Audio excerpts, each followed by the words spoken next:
हर रोज यह औरत अपने बेटे को स्कूल से लेने आती थी, तो वह अपनी टैक्सी को इस तरह साजाती थी जैसे कि वह दुनिया के किसी हिस्से में हो। वह ऐसा इसलिए करती थी क्योंकि उसके बेटे को पूरी दुनिया घूमने का शौक था। हर शाम औरत अपनी ड्यूटी खत्म करके अपने बेटे को लाने के जाती थी, लेकिन यह कुछ समय निकाल कर हर दिन अपनी कार को अलग अलग तरह से सजाती थी। कभी नॉर्थ पोल, कभी समंदर, कभी जंगल। कई बार पैसेंजर को तकलीफ होती थी, लेकिन ये हर दिन अपने कर को सजाने को नहीं छोड़ती थी। फिर एक दिन रास्ते में स्कूल की तरफ जा रही थी, तभी रास्ते में टायर पंचर हो जाता है, तो उसे खुद ही टायर को बदलना पड़ता है। फिर भी यह कोशिश करती है कि किसी तरह कार को सजाकर अपने बेटे को खुश करना। हालांकि और उस दिन देर से पहुंचती है, जिससे बेटा थोड़ा नाराज हो जाता है। लेकिन मां की आंखों में वही जोश था और उसने अपनी कर को समंदर की रेत से भर दिया था।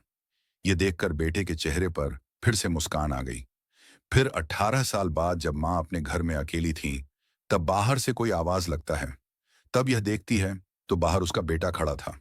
बेटे ने भी वैसे ही कपड़े पहने जैसे कभी मां उनके लिए पहनती थी। मां बेटे को देखकर रो पड़ती हैं और जोर से गले लगा लेती हैं। और यह लड़का अमीर हो चुका है, तो सच में अपनी मां को दुनिया में घुमाने ले जा रहा है। मां और बेटे के लिए एक लाइक सब्सक्राइब जरूर करें।